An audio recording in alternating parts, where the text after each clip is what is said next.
from the Miami Herald, quoting officials from the National Security Agency, confirming that essentially conversations between Muhammad Atta, who was obviously the chief 9/11 hijacker, and Khalid Sheikh Mohammed, who was, he's been described as the kind of 9/11 mastermind. The conversations between them occurred, and these were monitored by the National Security Agency while Muhammad Atta was in the United States. And the most interesting is here that, the Herald points out that the NSA is prohibited by law from monitoring calls to and from the United States without special court orders. So this was approved. And yet this is something that has been denied, it hasn't been looked into.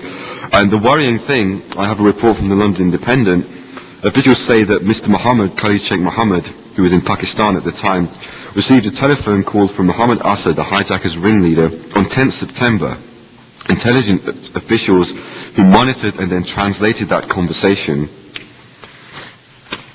believed that using coded language, Mr. Mohammed gave Mr. Atta the final approval to launch the strikes. And the question, of course, needs to be asked is that what else remains of these conversations that were intercepted, how much information was available, and why was this not acted on and circulated in the intelligence community appropriately, and why hasn't the Commission, first and foremost, dealt with this issue?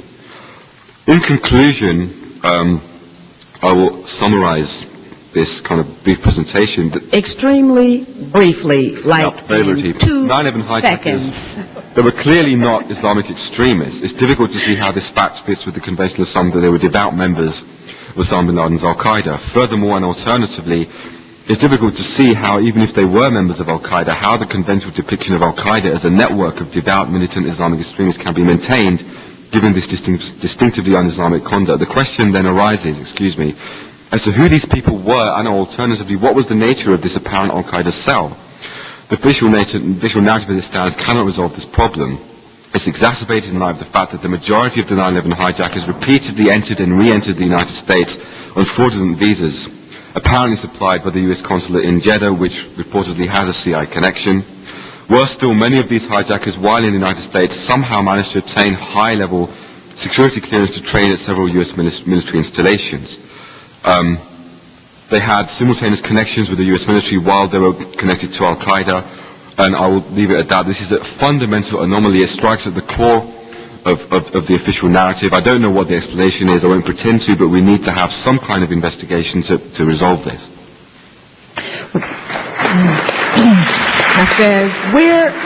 We're lenient with Mr. Ahmed because he has come such a long, long way. But I do want to just mention to you these 2 books. The War on Truth by Nafis Ahmed and The Terror Timeline by Paul Thompson. I highly recommend these 2 books to all of the people who are listening in our audience. Now, from time to time, you will hear bells ringing and buzzers going off and me popping up and darting out.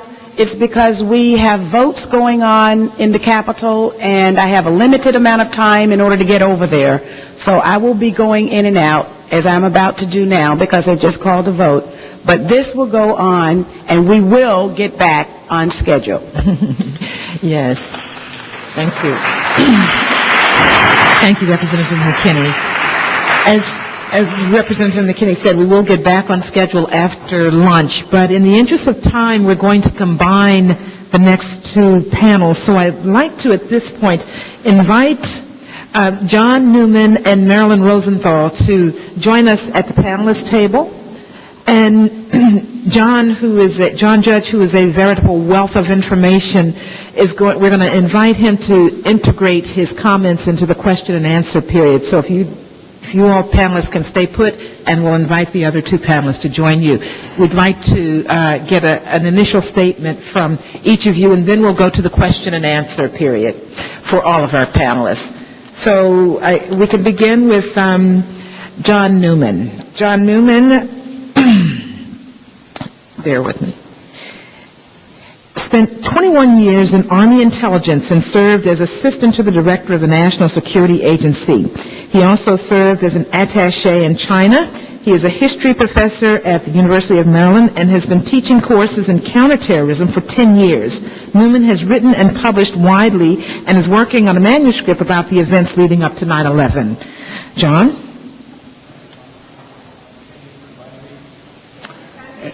Okay, you can now? All right. It's a pleasure to be here, an honor to be here today and to make my small contribution. It falls to me this morning to bring to your attention the story of Saeed Sheikh, whose full name is Ahmed Omar Saeed Sheikh, and his astonishing rise to power in Al-Qaeda and his crucial role in 9/11 was completely, utterly missing from the 9/11 Commission report. And also to deal with what U.S. intelligence knew about his links to the ISI, Pakistani intelligence, and what, if anything, was said or not said in the Commission report about these things. This 20-year, I'd also like to acknowledge Paul Thompson's timeline, without which I wouldn't have been able to do very much, at least get started. So let me just put that out there on the table. This 28-year-old British national of Pakistani extraction left his prestigious London School of Economics in 1993 to hook up with Pakistani terrorists in Bosnia. After that, he took up jihad and trained in the terror camps in Afghanistan. In 1994, he tried to spring a terrorist leader from a jail in India by luring an American and 3 Britons to locations where they were kidnapped, but the plot failed, and he ended up in jail instead. The hostages were rescued. Pakistan's intelligence service, the ISI, paid for his lawyer, but he was never tried during his 5 years of incarceration. In 1995, 5 hostages, including an American, were killed in an attempt to spring Saeed Sheikh from jail. An Indian citizen was murdered in 1999 when Al-Qaeda and the ISI succeeded in freeing Saeed Sheikh by hijacking Indian Airlines Flight 814. Bin Laden immediately appointed Saeed Sheikh as a member of the Majlis al-Shura, the elite political council of Al-Qaeda, and referred to Sheikh as his special son. No attempt was made to arrest him when he returned to Pakistan. The ISI gave him a home and protection from the police. He lived openly and frequented swanky parties attended by senior government officials. U.S. government sources told Newsweek he was a protected asset of the ISI. During his imprisonment, there was no indictment and no trial in India. There were no indictments in Britain or the United States either. Despite his kidnapping of British citizens, he was allowed to immediately travel to London. Go figure. On January 2nd, 2000, the British Foreign Office spokesman only say that this was so because he was a British citizen and had not been convicted of any offenses overseas. There was no conviction because there had been no trial. And Britain could have indicted and tried Saeed Sheikh if they'd wanted to. The fact is they didn't want to. They waited until after a September 2002 conviction for the murder of Daniel Pearl, for whom most Americans know about this man, to ask questions of the Indian government about him in connection with that first kidnapping. The British press called this long delay a mystery, but the outraged families of Sheikh's victims condemned it and called their government's decision a disgrace and a signal to others to do the same. The Americans did not act either. Even though he had kidnapped an American citizen in 94 and another American had died in the attempt to break him out in 95. These events led to no indictment in 1994, no indictment in 95, and there was no indictment after the hijacking of Flight 814 in 1999. The United States would wait until after the 9/11 attacks to take action, sealing an indictment of Saeed Sheikh for the 1994 kidnapping in November 2001. The question is why? Did the United States not indict Saeed Sheikh because he was a British informant? While the CIA itself claims that it failed to penetrate Al-Qaeda's leadership, the agency has acknowledged on Capitol Hill in various forums that there were numerous sources being handled by foreign intelligence services. Did the agency receive information provided by Saeed Sheikh from British or Pakistani intelligence? This would help explain why Saeed Sheikh was not indicted and escaped justice for his crimes and traveled freely around England. If this is correct, then if Saeed Sheikh had been arrested, the best penetration of the Al-Qaeda leadership would have been lost. Al-Qaeda had learned in the early 1990s from the Ali Muhammad case, many of you probably know about, I can't take the time to go into, that the benefits far outweighed the risks of becoming an informant for a Western intelligence agency. And I was interested in your presentation there and where you were going with the whole visa thing in Jeddah for that same reason. If the foregoing analysis has any merit, Western intelligence agencies were receiving reports from a senior Al-Qaeda source. Once again, however, Al-Qaeda had used Western intelligence to accomplish its own mission. Saeed Sheikh was probably a triple agent. According to Pakistani police reports, for 2 years after his release, Saeed Sheikh traveled regularly to training camps in Afghanistan where he trained recruits for al-Qaeda. According to British police reports, he trained the 9/11 terrorists in hijacking techniques.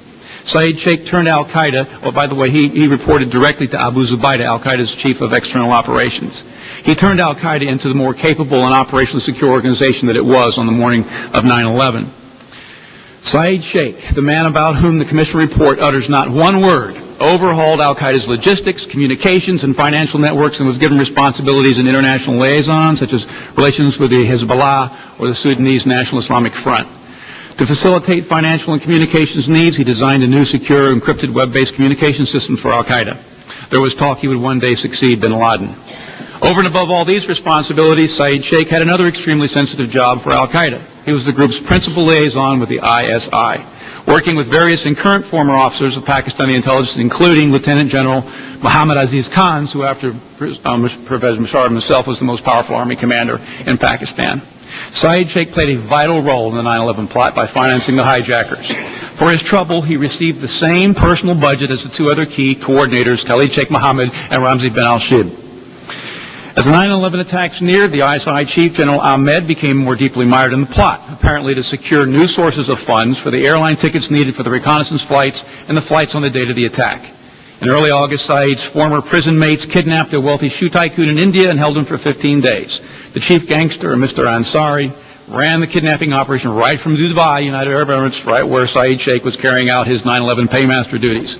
The kidnappers freed their hostage for $830,000 and gave $100,000 to Saeed Sheikh. In an email discovered afterwards, Ansari said, "I've paid $100,000 to Sheikh." On the orders of the ISI chief, General Ahmed, Saeed Sheikh then wired the money to the hijacker leader, Mohammed Atta. Flush with cash, Atta, Hamzi, and Hanjour each flew first class on the type of aircraft they would use on 9/11. Now I'll turn to the commission report and what U.S. intelligence did with this in the hours and days right after the 9/11 attacks. In the appendix of names at the back of the 9/11 commission report, there is a Sheikh Saeed al-Marsi listed as an Egyptian and finance chief of al-Qaeda. Al-Marsi is simply a common code name used by many al-Qaeda operatives, and of course, Sheikh Saeed is a transposition of the name Saeed Sheikh, about whom the report says nothing. In Chapter 2, which describes the al-Qaeda leadership in detail from 1988 to 1998, there is no mention of this Sheikh Saeed al-Marsi, the alleged Egyptian finance chief of al-Qaeda.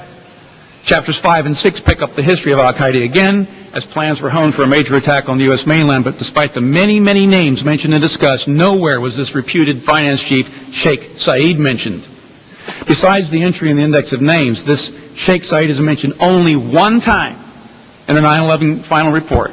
He pops up out of nowhere just 6 weeks before the attack and is identified only as al-Qaeda's finance chief and is said to have been in a handful of senior al-Qaeda leaders who opposed the attack. He's never mentioned again, probably because he's a ghost of our Saeed Sheikh. The 9/11 Commission, which studied U.S. intelligence and law enforcement community performance in great detail, maybe not so much great detail, but they did, neglected to cover the community's performance during the weeks following the attacks to determine who was responsible for them. Not a word about that in the report. The report does discuss the immediate U.S. responses, but the immediate investigation is never addressed. And anyone who has closely studied the post-9/11 investigation knows that the first breakthrough came 2 weeks into the investigation when the money transfers from the United Arab Emirates to the hijackers were uncovered. Furthermore, if you have studied that investigation, you know there is no disputing that while investigators may have struggled with the identity of the paymaster, they were clear about one thing. He was al-Qaeda's finance chief. For this reason alone, you have to ask why the 9/11 Commission report never mentions the finance chief's role in the 9/11 paymaster, as the 9/11 paymaster. The 9/11 Commission staff was not brain dead. They likely left this out because of the sensitivity of Saeed Sheikh's story. The investigators learned that most of the late money transfers in the 9/11 operation were linked to an alias that Saeed Sheikh had used, Mustafa Ahmed al-Hassawi. But U.S. investigators did not yet know this was his alias. So the game to find out who Hassawi was afoot, and the first person they suspected was announced on September 24th. We'll call him Mustafa number 1, Mustafa Ahmad. On September 28th, a senior government official told the press that the U.S. is seeking this Egyptian-born terrorist named Mustafa Mahmoud Saeed Ahmed, whose past had included money transfers to bin Laden. 3 days later, they dropped him from the investigation. We found out why on October 1st, when U.S. investigators announced that they had found the smoking gun, and there's a nice place on the website, the timeline, if you'd like to look for more here. They found the smoking gun linking bin Laden to the 9/11 attacks. The FBI told many media outlets the 9/11 paymaster was Sheikh Saeed, an Egyptian, also known as Mustafa Muhammad Ahmed. We'll call him Mustafa number 2. And that he was also known as Sheikh Saeed. The FBI said it was he who had transferred the money to Muhammad Atta in the days leading up to the attack, and that he was a senior financial manager for bin Laden and had been in that capacity since his days in the Sudan.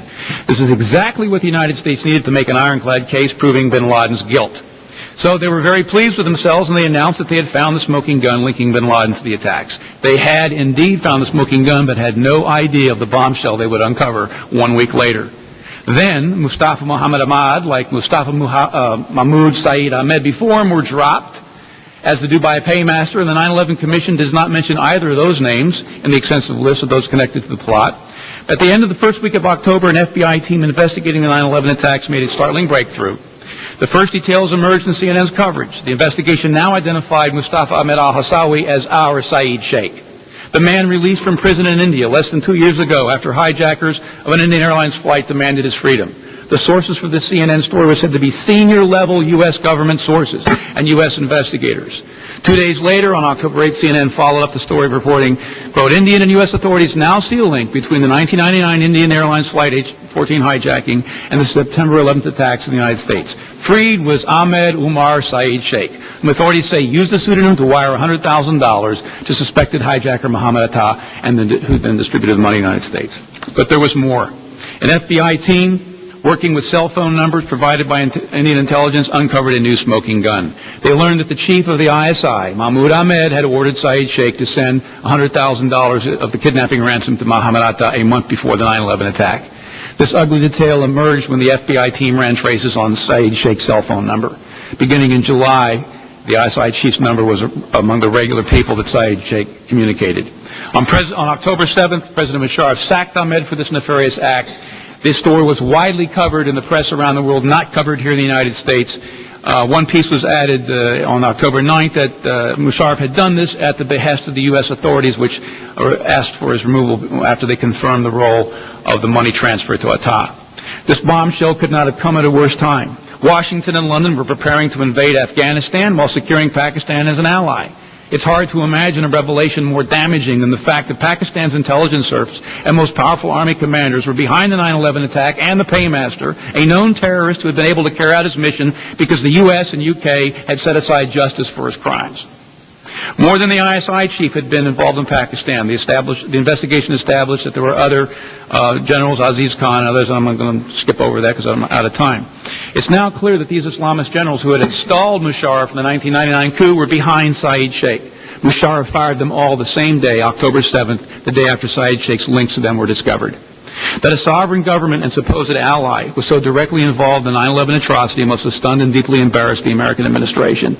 It was as politically damaging for Prime Minister Tony Blair as Pakistan's role was for Pervez Musharraf.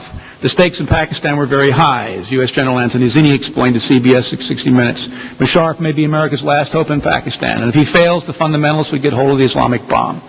Musharraf was also vital to the war effort and was the key to neutralizing Islamists and rounding up al-Qaeda operatives in Pakistan. The story of Saeed Sheikh and the general is only lightly covered in Western media, and only one American newspaper, the Wall Street Journal, carried it on October 10th. One wonders if this didn't put the Wall Street Journal on the ISI's radar screen. Remember the story of Daniel Pearl a few weeks later. Not a single other American outlet carried the story, and the role of Saeed Sheikh and the generals in the 9/11 attack disappeared in the American and British media. Prominent outlets, the New York Times, Los Angeles Times, the BBC, and the Sunday Times still carried the story that the paymaster was an Egyptian. Asian media, however, bored in on the story of Saeed Sheikh and the generals and prodded the West, asking why there was so little pressure to hand him over. And there would be no pressure to do so until after Pearl was murdered 4 months later. Pearl discovered that senior Pakistani scientists were helping bin Laden acquire nuclear know-how. For his part, Saeed Sheikh didn't seem worried about it. He returned in October to Lahore and again partied with government leaders. The American media, wholly dependent on U.S. government sources, seemed not to notice. In the middle of November, the U.S. government suddenly dropped his Egyptian identity and claimed he was a Saudi businessman. Where did that come from? From a British source, 2 oblique references to another Ahmed in a Dublin charity link to al-Qaeda. And with that, the story died. This dubious fourth version underpinned the separation of Saeed Sheikh from the astonishing story of his rise to power in al-Qaeda and the shadow of a crucial role in the 9/11 plot. But a noticeable facet of this fourth version is that the paymaster was still the CFO of al-Qaeda.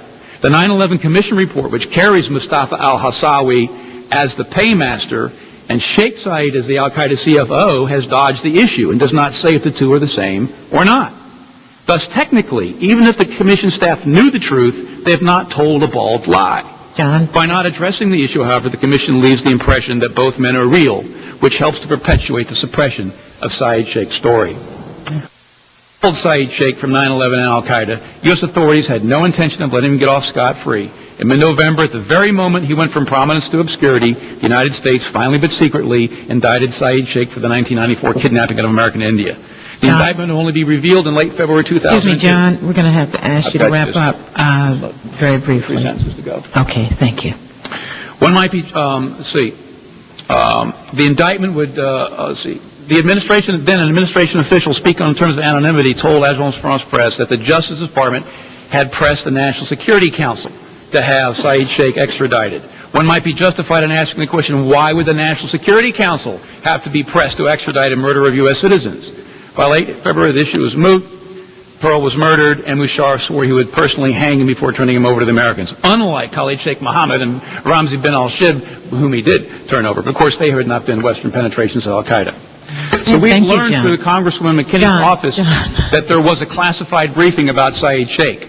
While that's comforting, the fact that the rest of the world knows about his role in 9/11 while the American public and most of Congress remains ignorant is disquieting. We can no longer say we're protecting sources and methods about a story known to the rest of this planet. We are now mocked for our ignorance about this story, and even members of Britain's Parliament poke fun at us. It's long past time to come clean about Ahmed Saeed Sheikh. Thank you, John. And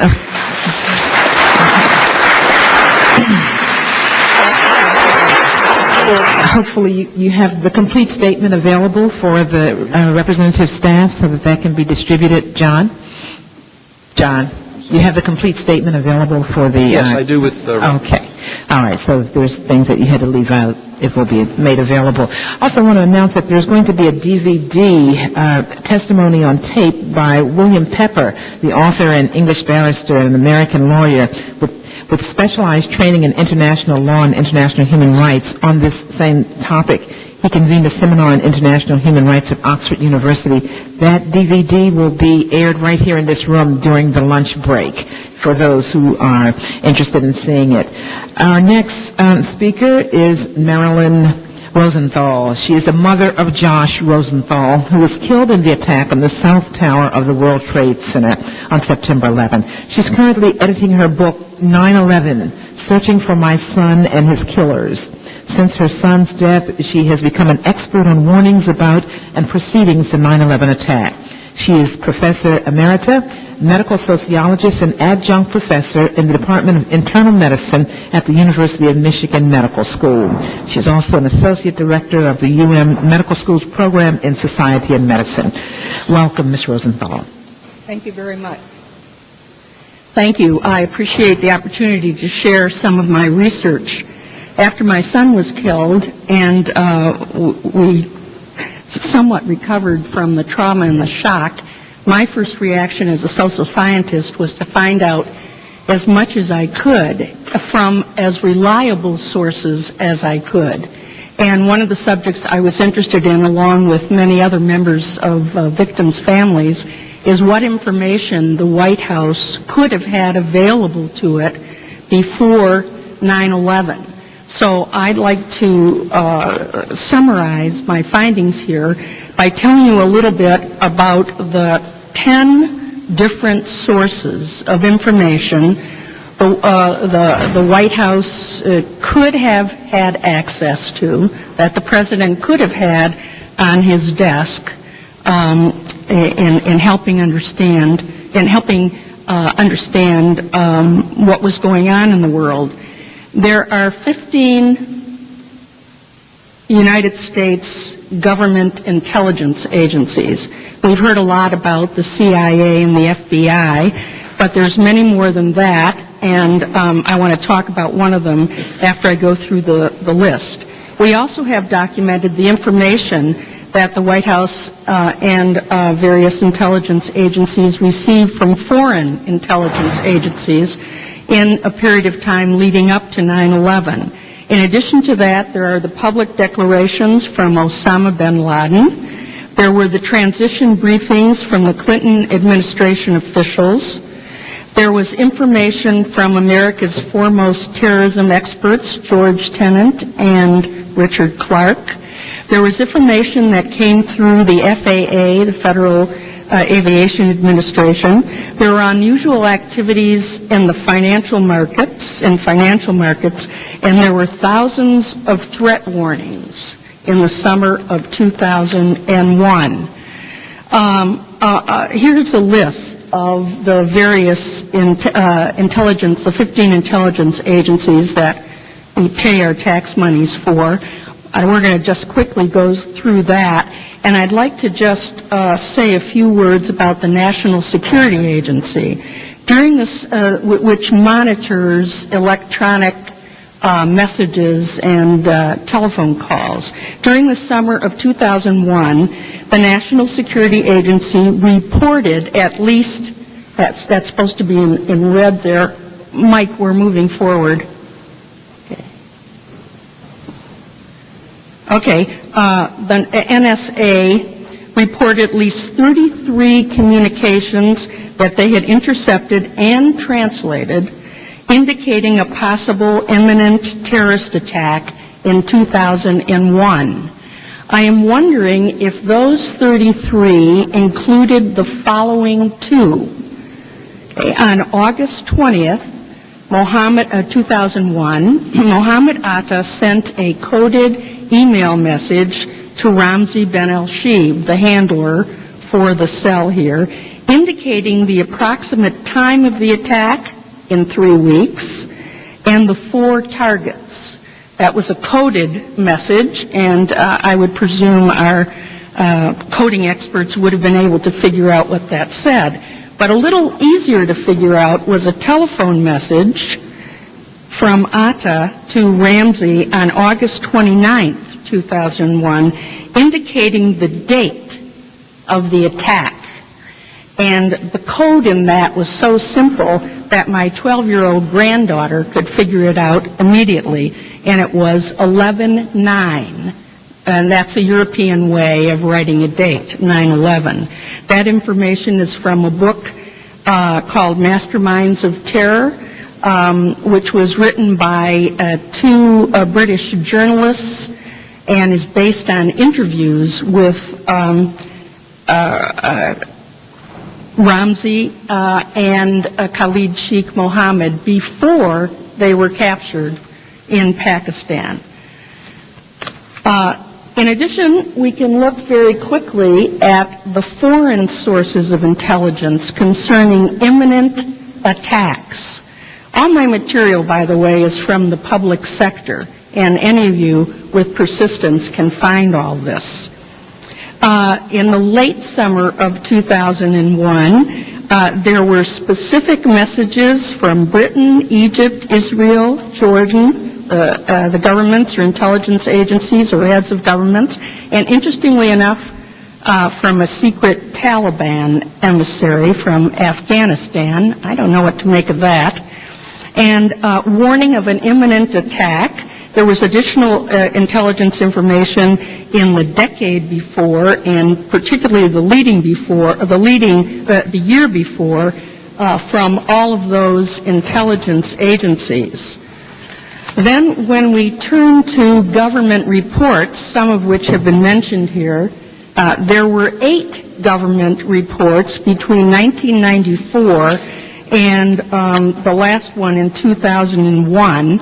The first one in 1994 was, for example, called Terrorism 2000, the future face of terrorism. And, of course, the 2001 report was the Hart-Rudman report on counterterrorism. The majority of these reports, beginning with the 1994 report, indicate possible scenarios where terrorists would hijack airplanes and crash them into American landmarks. So if the president had wished, he could have had a good deal of information from those 8 reports. Then just let's look at statements from Osama bin Laden. Okay. Between 1993 and April 2001, Osama bin Laden gave 26 televised interviews with British and American and foreign correspondents in the Middle East. And he gave 26 televised interviews and made public statements that contained threat warnings. Between December 1992 and September 9, Al-Qaeda carried out 9 bombings, assassinations, and attempted assassinations. Then, of course, I'm going to go over the material quite quickly concerning statements made by the Director of Central Intelligence, George Tenet. Let me just read a few of these. From 1995, quote, from 1995 to 9/11, we produced 46 papers I would call significant strategic intelligence analysis on bin Laden, Al-Qaeda, and Islamic extremists. During 2000 and 2001, we pushed our analytic products, into broader circulation. The leadership of the CIA repeatedly warned the policy community in the executive branch in Congress of the seriousness of the threat, and he went on to give some specific examples. You all know about the presidential briefing, and you may have missed an interesting quote from George Tenet at 8:50 on 9/11. He was having breakfast with former Senator Boren in the Sheraton Hotel. An aide informed him that the World Trade Center had been attacked, and Tenet's response was, "This has the fingerprints of bin Laden all over it." Okay. Then, of course, there's the second renowned American terrorism expert, Richard Clarke. And these are quotes taken from his book. He talked about the difference between the Clinton administration and the Bush administration in terms of the priorities they gave to terrorism, their emphasis on terrorism. And there was also his January 25th, 2001 memo to Condoleezza Rice, which was only just released a short time ago, which contained explicit warnings. And he is quoted as saying, in the summer of 2001, the threat level exceeded anything George Tenet and I had ever seen, and it took until September 4th to get the principals committee meeting on Al-Qaeda that he had requested urgently in the January 25th memo. And I have to read aloud a statement that Richard Clarke made on 60 Minutes on March 21st, 2004, because it expresses exactly how I feel. Frankly, quote, "Frankly, I find it outrageous that the president is running for re-election on the grounds that he is doing such great things about terrorism. He ignored it for months when maybe we could have done something to stop 9/11. Maybe. We'll never know." Then there was information that was available from the FAA. Security breaches at airports have been known and documented and reported on for decades. There's nothing new in that subject area. And it's already been stated that between April and September 10th, the FAA had received 52 separate intelligence reports specifically mentioning Al-Qaeda threats to domestic airlines. They distributed 15 security flyers that included mention of Osama bin Laden hijacking and attacks in the United States. You've already heard the final quote. We also know that in the several months before 9/11, there were 30 cockpit intrusions on American commercial airlines. There's a lot to be said about that. And I see my time is running short, and I'm going to continue for a little bit more. There's been a lot of interest in activities in the financial markets. And all of you know about the unusual spikes in put orders in the options market on American and Unusual Airlines, unusual short sells on reinsurance companies that held insurance on buildings in the World Trade Center. There was also unusual purchases of Treasury notes and unusual surges in currency flow.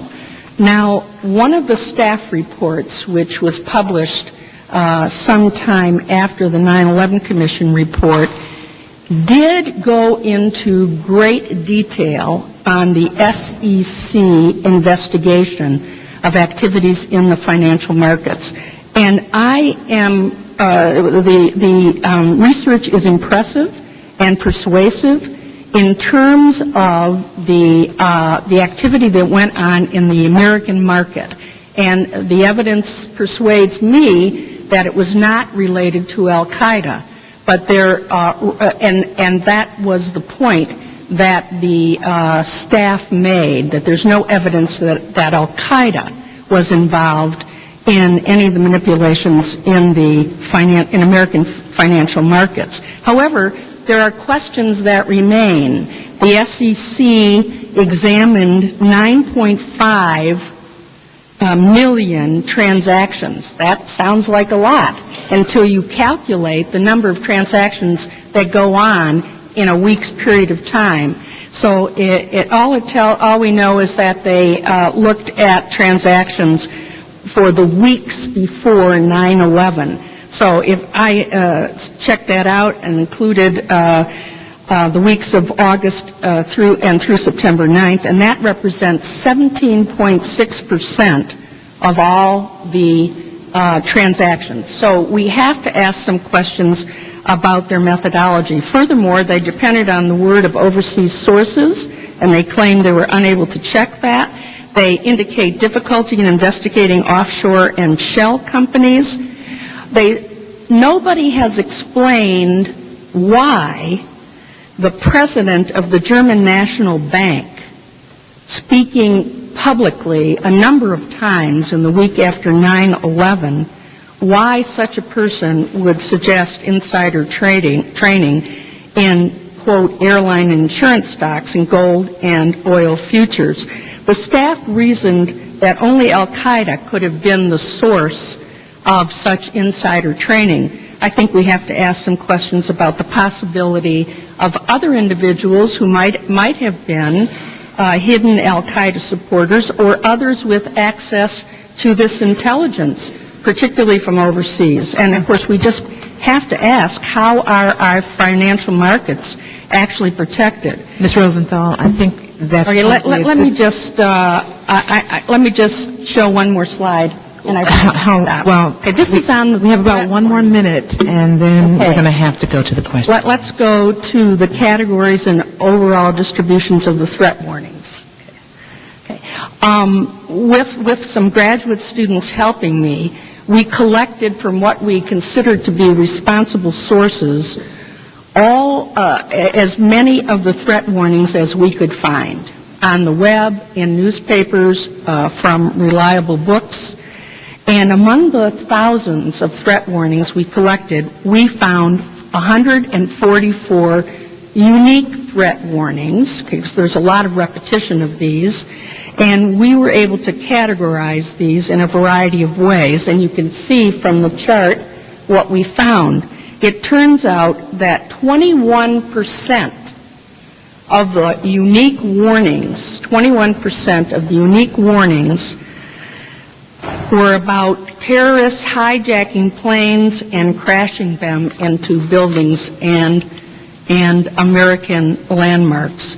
I am willing to make an assessment. I have a number of quotes from various individuals here that you have all heard, but my final assessment is this. 9/11 could have been prevented. And move forward to this mic. It's toward the end. 9/11 could have been prevented or at least contained. There was enough specificity in the pre-9/11 information to institute these security steps: harden cockpit doors and tighten airport security. Okay.